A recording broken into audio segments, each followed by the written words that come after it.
Dando continuidade ao vídeo, então, por exemplo, e o que é um migrante? Se é migrante, se tudo depende do ponto de vista, se é migrante é quando a gente vê a pessoa saindo de onde nós estamos, e imigrante quando vemos a pessoa chegando, o que é o migrante? O migrante, apagado aqui, rabisco, o migrante, a migração é o processo, né? A gente chama o processo, nem E nem I, é o processo de ida e volta, entendeu? Isso é um processo, um processo migratório, certo? Bom, o texto está falando especificamente da questão dos imigrantes, das pessoas, dos refugiados, das pessoas que saem de um lugar e vêm para aqui, para São Paulo, vêm para o Brasil. Se vocês repararem, eles usam um termo aqui, ó, que é o termo refugiado. O que é um refugiado? Refugiado é aquela pessoa que sai do lugar, seu lugar de origem, em busca de melhores condições de vida em outro lugar. Ou seja, para preservar sua própria vida.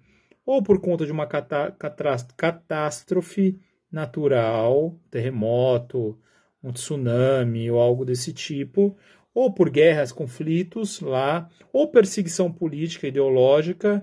Ou simplesmente porque ela está em busca de emprego, tá? A seca também causa muita migração, né? E as pessoas saem de um ponto e vai para o outro porque não conseguem cultivar a terra, não conseguem. O Brasil teve um fluxo migratório interno do Nordeste para a região Sudeste muito grande em determinados momentos históricos. Tem até um quadro do Portinari chamado Retirantes que retrata essa dinâmica. Bom, enfim, o texto aí, esse texto que conheça a história de 5 crianças refugiadas no Brasil, vai contar a história de 5 crianças, vai falar ainda sobre um venezuelano. Esse texto é um texto do jornal Joca, tá aqui embaixo, tá? O jornal Joca, inclusive, ele está disponível na própria escola. Esse texto vai contar essa história, vai falar sobre a questão cultural, as dificuldades, as motivações, o conflito cultural, porque, claro, a pessoa que vem de determinado lugar, ela traz consigo também, junto, a gente chama de diáspora, né? Traz também um pouco da sua cultura. E tem diversos fluxos migratórios que são bem recentes e contemporâneos. Muitos africanos vieram para o Brasil, angolanos, por exemplo, como também venezuelanos, bolivianos. O fluxo migratório boliviano para São Paulo é intenso também, tá? Bom, aí você tem lá algumas questões que vocês deveriam ter respondido. Segundo o depoimento de Evero, quais condições de vida na Venezuela? Quando ela e sua família resolveram vir para o Brasil, eram boas condições de vida aqui aqui na Venezuela? Era ruim? Tinha emprego? Não tinha emprego? Né? Vocês destacarem isso aqui no texto e responderem aqui a questão, tá? Depois a outra. Como é o dia a dia de Evero no Brasil? Quais têm sido suas principais dificuldades no novo país? Como ninguém postou ainda essa atividade, eu não vou dar resposta aqui. Mas eu quero que vocês percebam nessa resposta, nessa questão, quais são as principais dificuldades de um imigrante. Tenta fazer um movimento de se colocar no lugar da pessoa também. Só uma dica, uma das principais dificuldades é a barreira linguística, né? Porque esse imigrante, como ele sai em condições bastante precárias do seu país, eles não vêm preparados para cá, né? Eles não aprendem a língua antes de vir. E a barreira linguística, depois uma barreira climática, etc. Tudo isso, questão cultural, são barreiras, são dificultadores. A outra atividade, que é a atividade 2, vai falar sobre o uso do termo, vai falar sobre a questão indígena. Tá? A primeira coisa, o correto é falar indígena ou índio. Por quê? Porque o índio era o termo utilizado pelos colonizadores que vieram para o Brasil, colonizadores principalmente portugueses. É uma visão eurocêntrica, etnocêntrica, colonialista, extremamente racista, né? Para determinar um grupo étnico é pejorativo porque traz uma carga de inferioridade, sabe? De olhar para o outro e falar, ah, você é inferior. Então, o termo índio, ele é um termo pejorativo nesse sentido, que traz uma carga de inferioridade. Aí tem um texto muito bacana, bem interessante esse texto, que vai fazer uma discussão sobre quem é o índio, né? Quem é o indígena? Vamos falar certo, né? Quem é o indígena? O que é ser indígena no Brasil? Brasil, né? O que é ser indígena? E dentro dessa discussão aparece, por exemplo, de que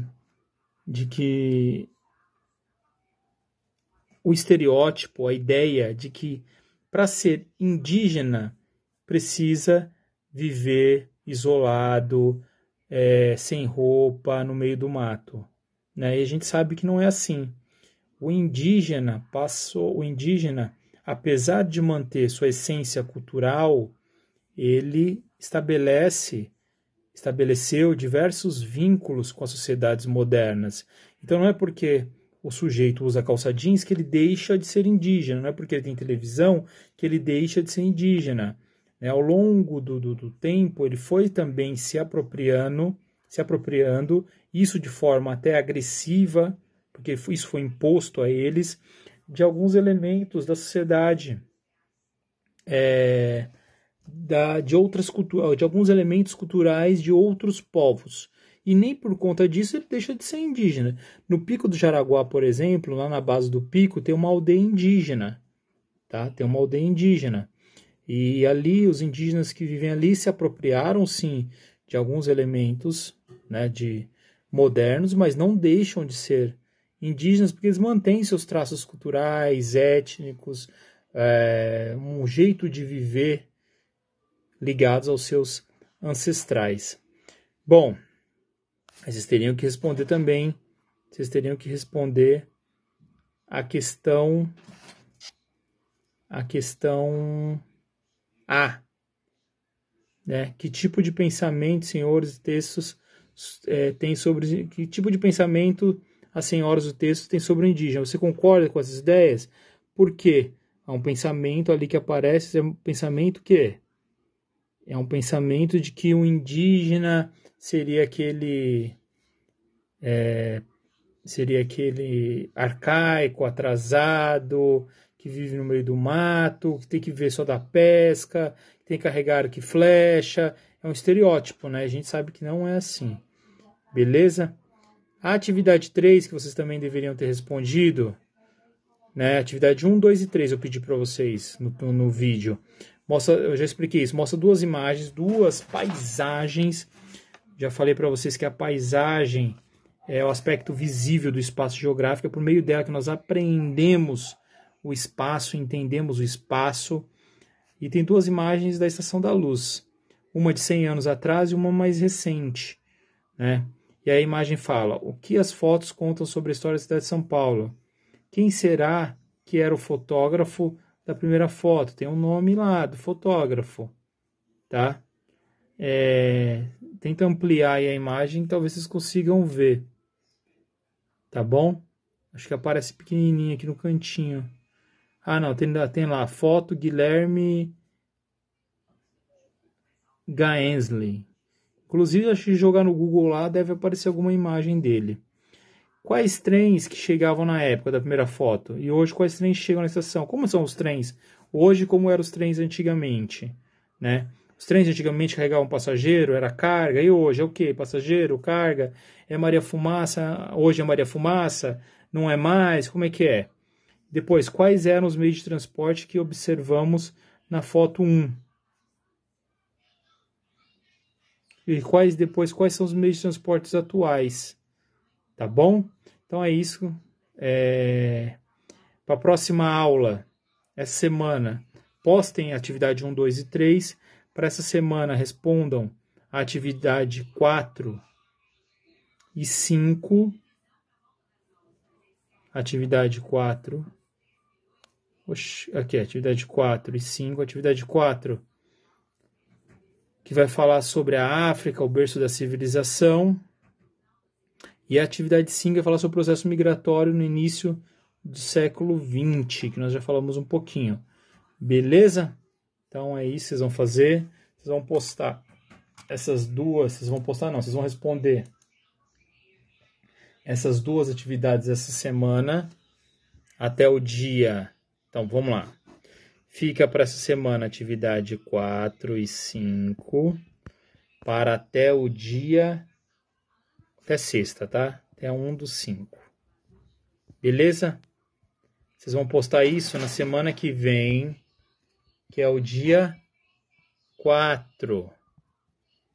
4/5, certo? Beleza, gente? Então se cuidem. Um grande abraço para vocês. Até a próxima aula.